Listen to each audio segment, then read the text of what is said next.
자, 우리 건강을 위해 몸 안에 해로운 독소를 빼내는 것을 디톡스라고 하죠. 잘 아시죠? 디톡스. 우리의 신앙에도 이 디톡스가 반드시 필요합니다. 세상 속에서 우리가 그리스도인으로서 치열하게 살아가는 동안 우리도 모르는 사이에 우리의 영혼을 병들게 하고 우리가 하나님으로부터 받아야 하는 은혜를 가로막는 어떤 악한 독소들이 우리의 신앙생활 가운데 쌓이기 때문입니다. 오늘부터 7주 동안 7, 8월 우리 더운 여름 동안이죠. 영적 디톡스라는 이 큰 주제를 가지고 구약의 오늘 읽은 선지자 엘리야의 삶을 살펴보면서 우리 영혼의 독소를 빼내는 그런 시간을 갖고자 합니다. 오늘 그 첫 시간으로 통제역 디톡스, 첫 번째 디톡스는 통제역이라는 제목으로 하나님 말씀을 함께 나누고자 합니다. 여러분들 현대인들이 가장 두려워하는 게 무엇일까요? 여러 가지가 있겠죠. 그런데 심리학자들의 많은 연구 결과에 의하면 현대인을 가장 깊은 불안과 공포로 몰아넣는 것은 삶에 대한 통제권을 상실하는 것이라고 합니다. 그러니까 내 삶의 통제권을 잃어버릴 때 인간은 가장 두려워하고 공포감을 느낀다고 합니다. 그러니까 내 삶이 내 계획과 내 계산대로 흘러가지 않을 때 우리 현대인들은 극도의 불안과 어떤 공포를 느끼는 것이죠. 그래서 많은 사람들은 끊임없이 통장에 잔고를 누리고 어떤 필요한 인맥을 쌓으면서 때로는 보험에 가입하면서 나만의 안전망을 만들어갑니다. 내 힘으로 내 인생의 어떤 변수를 통제할 수 있다고 믿을 때 비로소 우리는 안심이 되기 때문입니다. 그런데 이러한 통제욕은요, 사실 현대인들만의 전유물은 아닙니다. 오늘 우리가 읽은 열왕기상 배경이 되는 시대, 북이스라엘 백성들이 바알이라는 우상을 숭배했던 이유도 본질적으로는 똑같았습니다. 바알 신이 특징이 있어요. 비와 풍요를 주관하는 신이었어요. 비를 내리고 풍요를 주관하는 신이었어요. 당시 농경사회에서 경제적 안전망을 보장해주는 신, 그게 바로 바알 신이었다라는 것이에요. 이스라엘 백성들은 하나님을 믿는다고 하면서도 눈에 보이는 기후와 경제를 스스로 통제하고 안심하기 위해 누구를 섬겼냐? 이 바알이라는 거대한 세상의 보험을 가입했던 것입니다. 그런데 오늘 본문을 읽다 보면 좀 이상한 점 하나를 만나게 됩니다. 모두가 당시에 이스라엘에 믿는다라는 모든 사람들이 세상의 통제권을 쥐어보겠다고 바알 앞에서 엎드리고 우상 숭배하던 그런 시대 속에서 무명의 선지자 엘리야가 등장합니다. 그 무명의 선지자 엘리야가 등장해서 북이스라엘 역사상 가장 악한 왕, 그리고 바알 숭배의 수장인 아합 왕, 들어보셨나요? 이 아합 왕 앞에서 혈혈단신으로 아합 왕 앞에 서서 담대하게 선포합니다. 우리가 읽었던 성경에 이렇게 얘기합니다. 내 말이 없으면 수년 동안 비도 이슬도 내리지 아니할 것이다. 내가 뭔가 언급하지 않으면 비도 이슬도 한 방울도 이 땅에 내리지 아니할 것이라고 선포합니다. 기후를, 비와 풍요를 조장하고 주관하는 신이 바알 신인데 하나님의 이름으로 맹세하면서 왕 앞에 나아가서 이 담대한 선포를 합니다. 일기예보 예측하는 걸까요? 단순 그런 게 아니죠. 너희가 바알을 통해서 스스로 통제하려고 했던 그 비와 경제의 관계, 그 진짜 주관자는 오직 하나님 여호와십니다 라면서 그 당시 인간들의 헛된 통제력을 산산조각내는 거룩한 선전포고로 이야기하고 있는 것입니다. 우리는 이 지점에서 엘리야가 혼자 그 가장 악한 왕이었던 아합 왕 앞에 나아가서 담대하게 하나님의 이름으로 선포했던 이 용맹함과 이 믿음의 선전포고를 보고 당연히 이제부터 엘리야는 영웅으로 대접받고 화려한 사역의 무대 정중앙 가운데로 우뚝 설 것이라고 기대할 수도 있을 것입니다. 그런데 바로 그 다음 절에 하나님은 전혀 예상치 못한 명령을 엘리야에게 내립니다. 아까 읽었던 2절에 보면 이렇게 이야기합니다. 하나님께서 엘리야에게 너는 여기서 떠나 동쪽으로 가서 그릿 시냇가에 숨으라. 너는 여기서 떠나서 동쪽으로 가서 그릿이라고 하는 그 시냇가에서 숨으라고 명령합니다.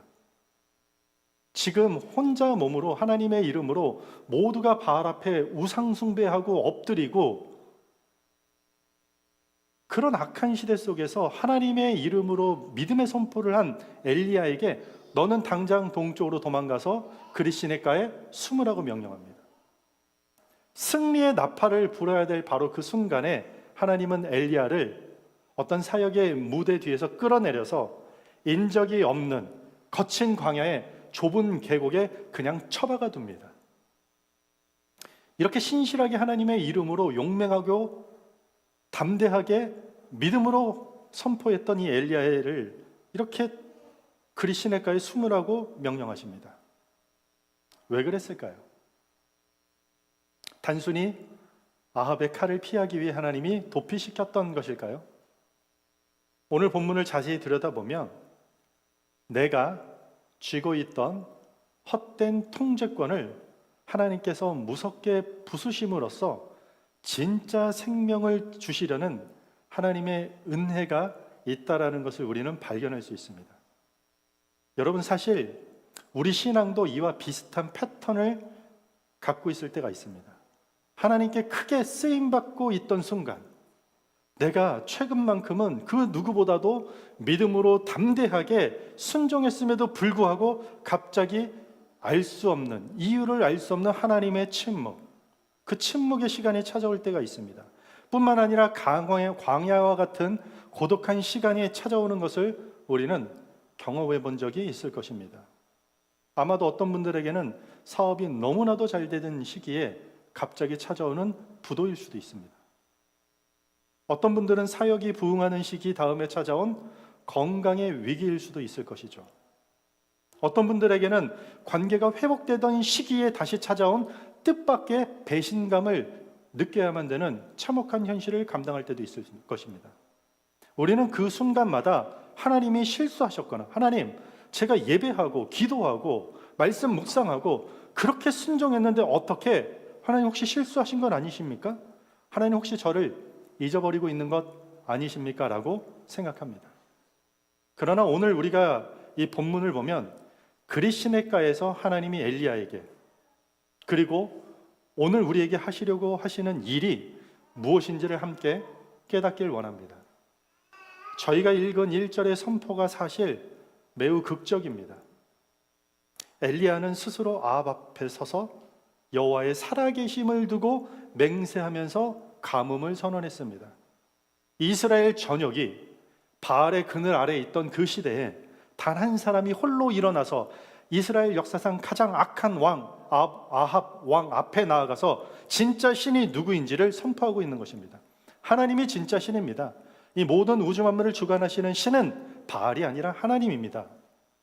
본문의 흐름만 본다면 이제 엘리야는 왕궁의 주목을 받거나 이스라엘 민족들에게 그 존경을 받으면서 사역의 가장 정중앙 무대로 서야 되는 것이 당연한 순서라고 우리는 생각합니다. 그런데 2절과 3절에 정반대의 그림이 보여졌습니다. 그게 뭐죠? 여호와의 말씀이 엘리야에게 임하여 이르시되 너는 여기서 떠나 동쪽으로 가서 요단 앞 그릿 시냇가에 숨고 그 시냇물을 마시라. 하나님은 엘리야를 세상에 주목받는 자리가 아니라 왕의 어떤 궁정으로부터 사람들의 인정으로부터 완전히 분리시키고 단절시키고 떼어내버립니다. 그것도 아무도 찾아올 수도 없는 거친 광야 속의 좁은 계곡으로 집어넣습니다. 여러분 생각해 보세요. 엘리야 입장에서 이 명령이 얼마나 답답하겠습니까?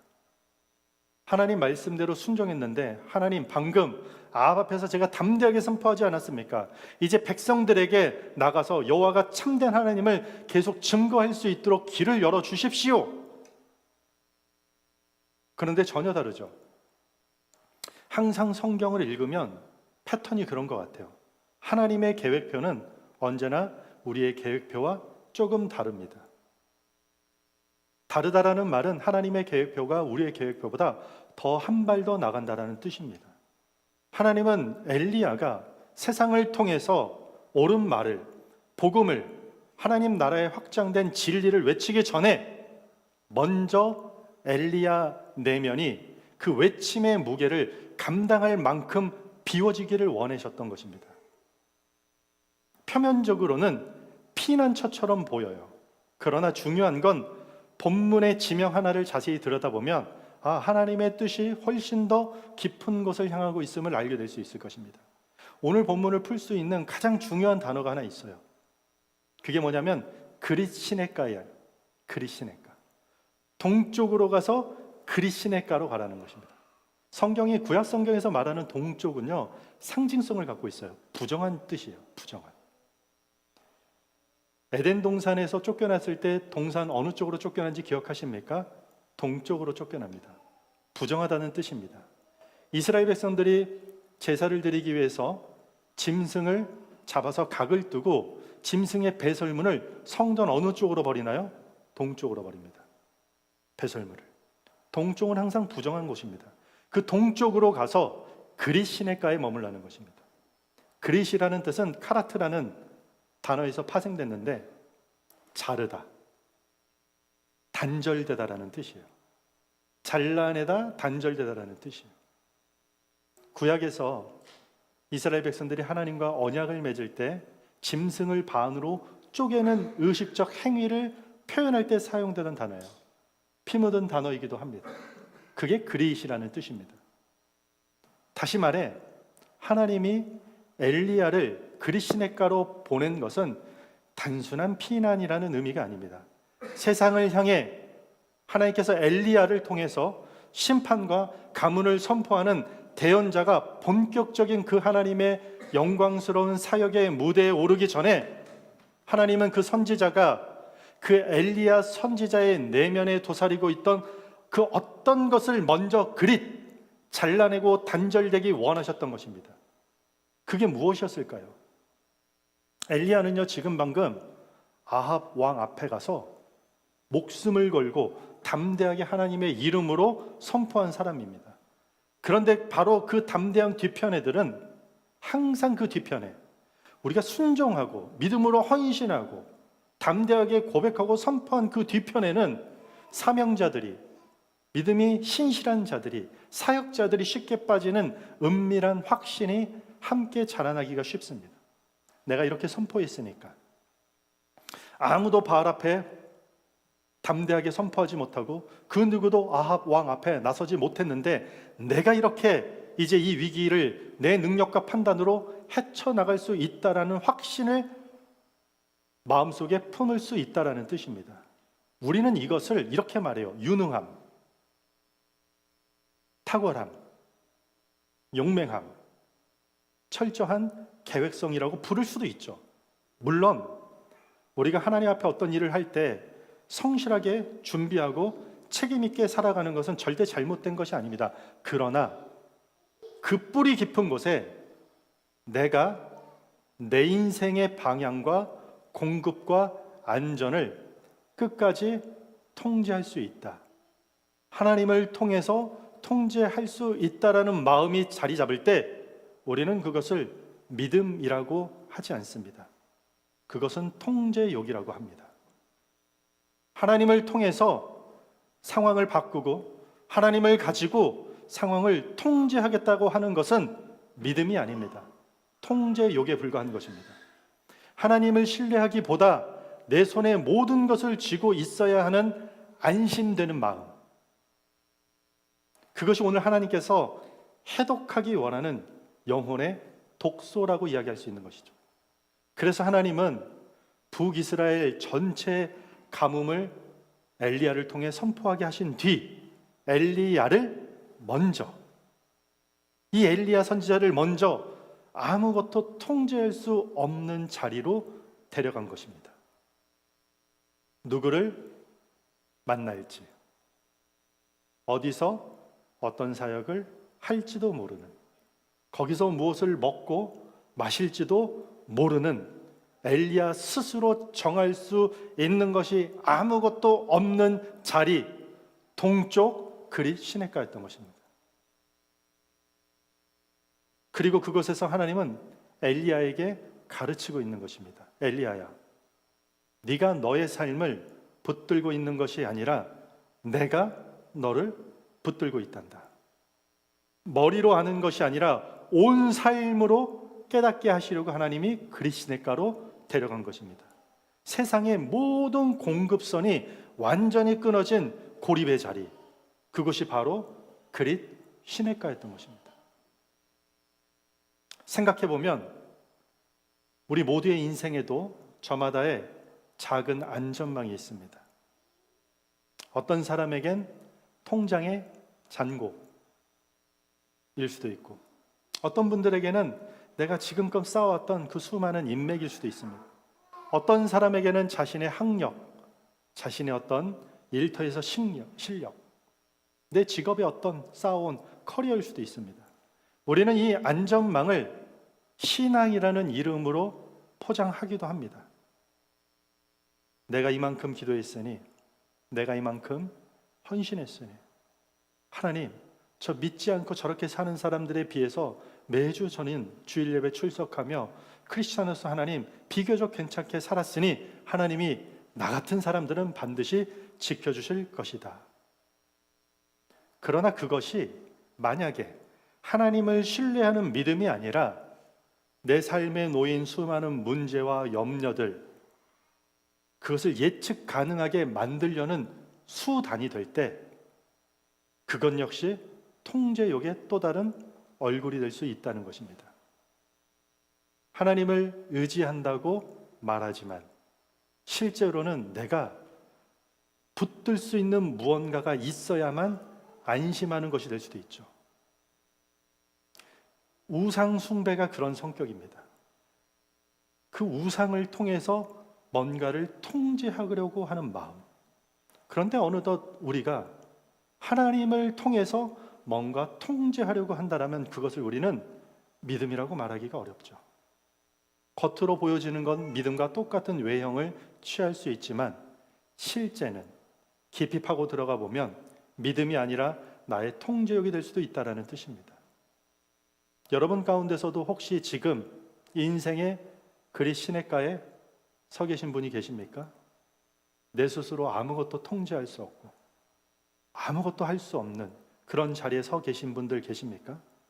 사람들의 관계가 지난 시간에 비해 계속해서 무너지고 끊어지고, 경제적인 공급줄이 하나 둘 끊어지면서 어려움에 처하고, 내 힘으로는 도저히 단 하루도 내 삶을 통제할 수 없는 철저한 고립의 자리, 그릿 시내가에 여러분들 머무는 그런 자리에 계시는 분들이 계십니까?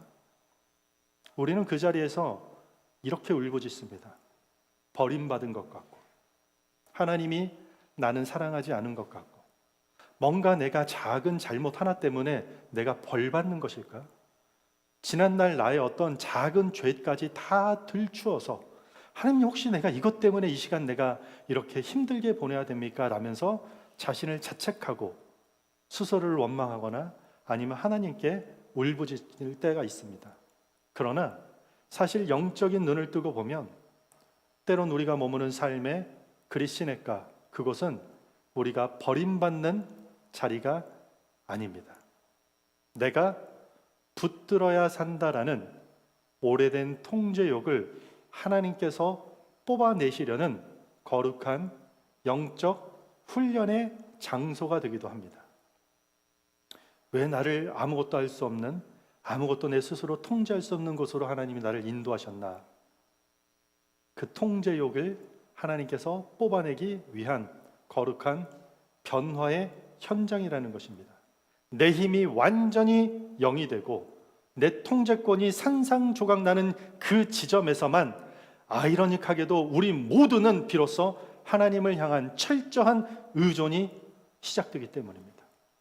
다 통제할 수 있고 다 가지고 누리는 상태에서 우리는요, 하나님 찾지 않습니다. 그 어느덧 하나 통제할 수 없는 자리에 섰을 때 우리는 비로소 하나님을 찾기 시작할 수 있는 자리에 설 수 있기 때문입니다. 그렇게 세상과 완전히 단절된 그리시네가에서 하나님은 힘이 다 빠진 엘리야를 어떻게 먹이고 살리십니까? 우리 4절부터 6절 한번 읽어볼까요? 여러분들이 화면을 보시고 읽겠습니다. 시작!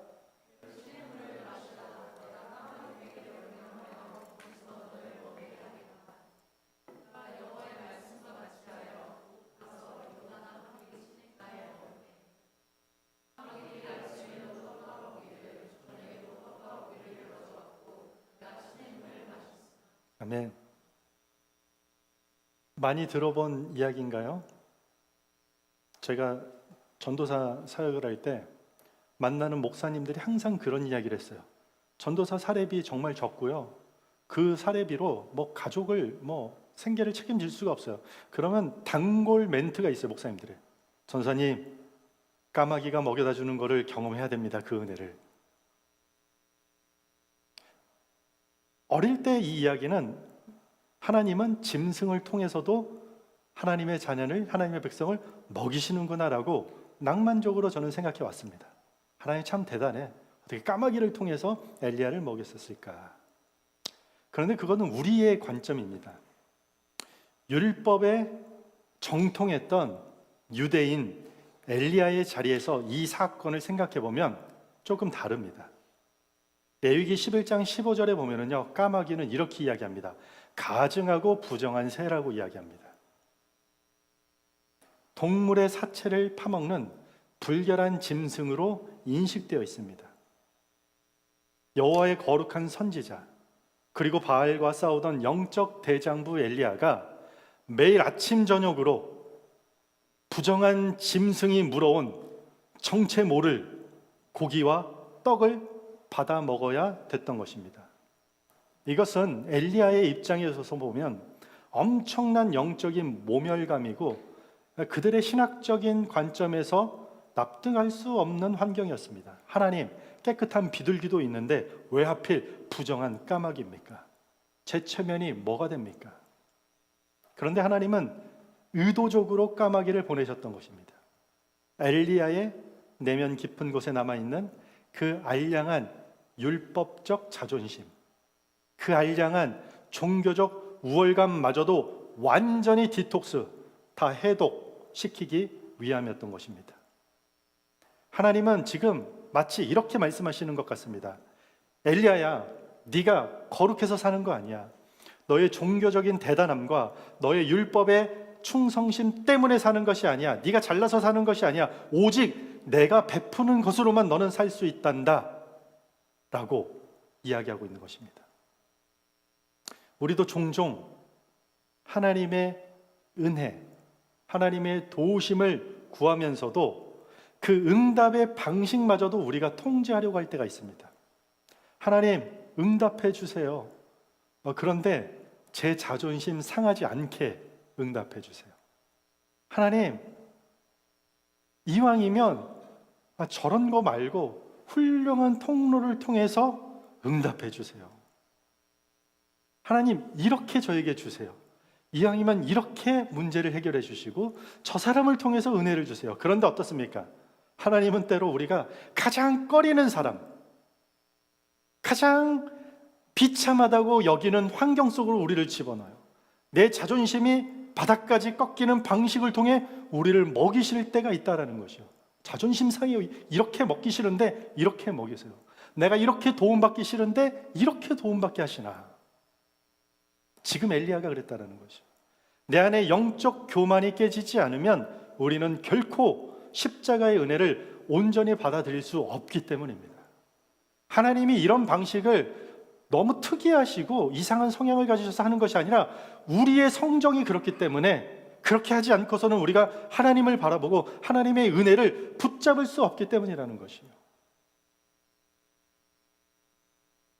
까마귀가 물어다 주는 초라한 음식을 삼키면서 엘리야는 자기 자신의 의는 그렇게 자기 자신의 자존심, 알량한 그 우쭐거리는 그 교만함 조금씩 깨지고 부서져 갔던 것입니다.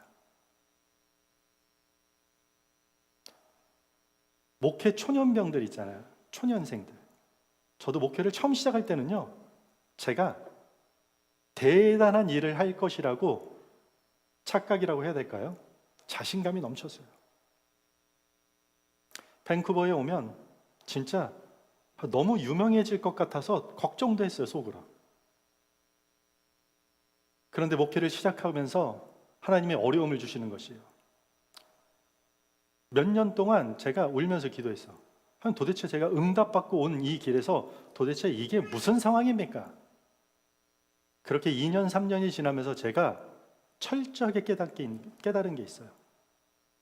내가 가지고 있는 하나님을 모시고자 할 수 있는 이 내 안에 그 그릇에 불필요한 모든 악한 독소를 빼내기 위해서 오늘 본문에 대비하면 그리시네가의 저를 처박아 둔 것이더라고요. 그렇지 않으면 하나님의 은혜를 사모하고 그 안에 하나님의 거룩한 것을 도저히 담아낼 수 없는 제 자신을 발견했던 것 같습니다. 우리 모두에게 필요한 시간이고 어쩌면 간헐적으로 반복적으로 우리 모두가 겪어야 되는 상황이 있습니다. 우리 모두에게 저마다의 까마귀가 있습니다. 내가 너무 무시하던 사람이 나를 도울 때, 내가 너무 하찮게 생각했던 직장의 동료의 도움을 받아야 될 때, 내가 이딴 회사 내가 때려치고 막 그런데 그 회사로부터 매월 꼬박꼬박 월급을 받는 상황, 내가 자존심 상해하던 상황을 통해 하나님께서 우리를 먹이실 때가 있다는 것입니다. 신앙 경력이 나보다 훨씬 짧은 성도의 위로가 우리를 살릴 때가 있습니다. 내가 가르치던 사람에게서 도리어 내가 배워야 할 때가 있다는 것입니다. 그 순간 우리 안에서 즉각적인 저항이 일어납니다. 하나님 왜 하필 저 사람입니까? 하나님 왜 하필 이런 상황입니까? 그러나 그 저항이야말로 하나님께 공급해달라고, 도와달라고, 은혜를 베풀어달라고 간구하면서도 그 공급의 방식, 그 응답의 방식은 내가 정하고 싶어하는 우리의 통제욕이 드러나는 것이죠. 하나님은 우리의 체면을 지켜주는 방식이 아니라 우리의 체면을 내려놓는 방식으로 우리를 은혜의 자리로 이끄시는 것입니다. 하나님 앞에 무슨 체면이 필요합니까? 까마귀가 주는 음식을 먹으며 자신의 교만을 꺾어가던 이 엘리야에게 오늘 본문 마지막에는 아주 절망적인 단어 하나가 등장합니다. 7절입니다. 함께 있습니다. 시작. 땅에 비가 내리지 아니하므로 얼마 후에 그 시내가 마르니라. 엘리야의 유일한 생멸줄이었던 그리시네가의 물이 완전히 말라버립니다. 물이 없으면 사람은 살 수가 없습니다. 아니, 하나님이 그곳으로 보내놓고서 이제는 시내가의 물도 마르게 하십니다.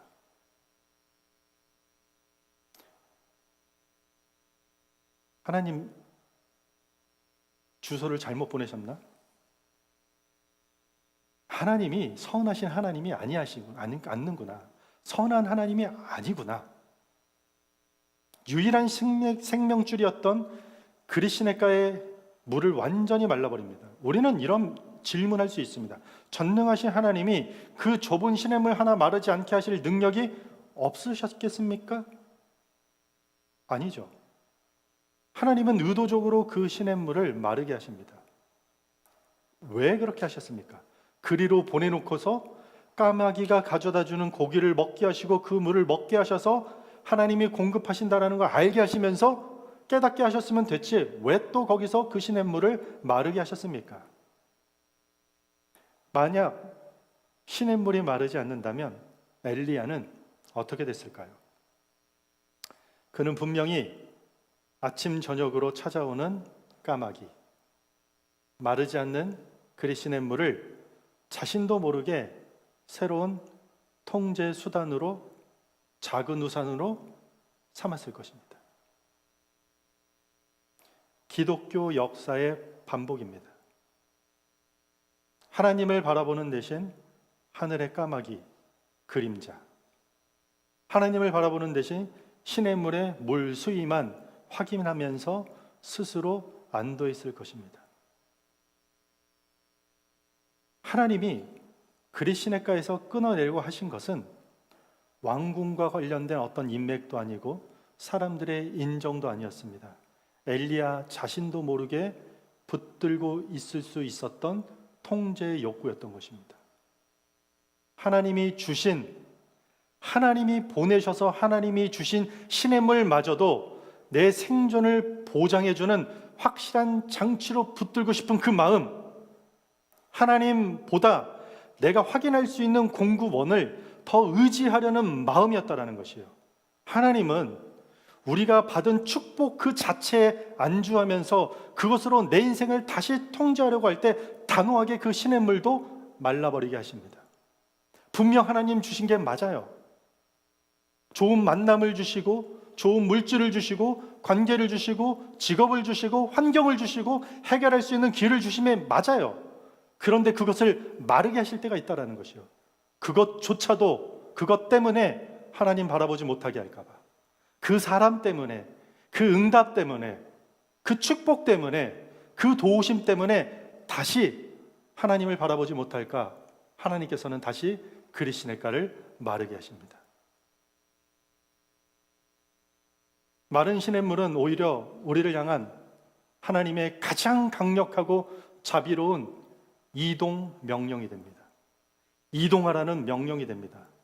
이제 이 시냇물에 안주하지 말고 내가 지시하는 더 큰 은혜의 자리로 나아가는 거룩한 밀어내심이 여기서 등장합니다. 그럼 거기가 어딜까요? 그건 다음 주 설교에 나옵니다. 다음 주 어딘지.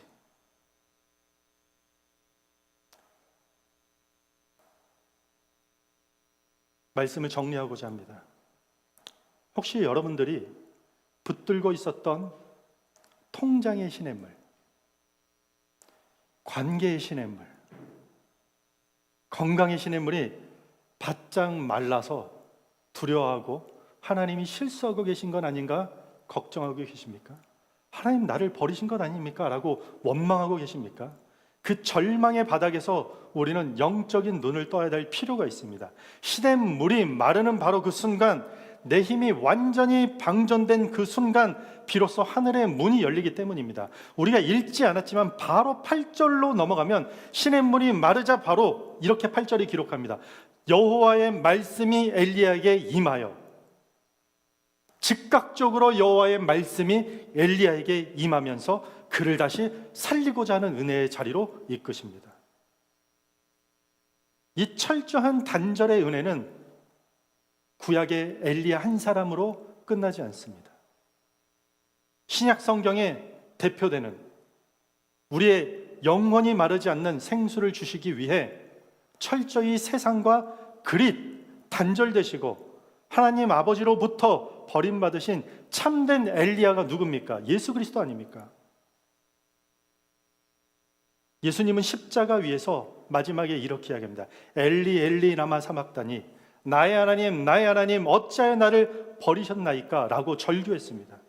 우리 예수님께서는 죄인들의 죄를 자기 의와 하나님 없이 스스로 주인이 되려는 그 마음을 해독하기 위해서, 디톡스하기 위해서 스스로 십자가라는 그릿 시냇가로 걸어 들어갔던 것입니다.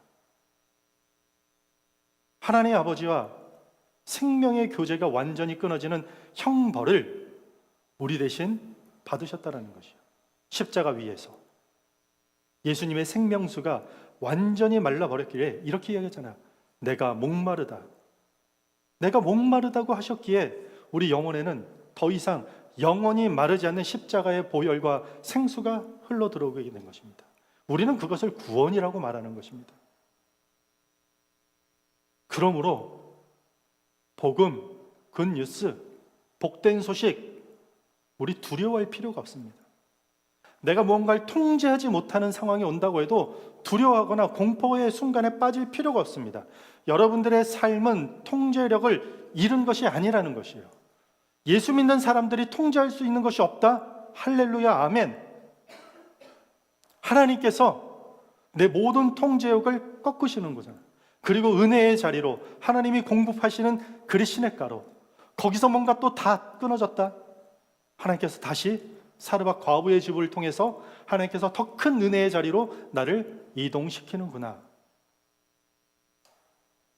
가장 안전하고 완벽하신 하나님 손안에 붙들려 있다라는 것을 깨닫기 바랍니다.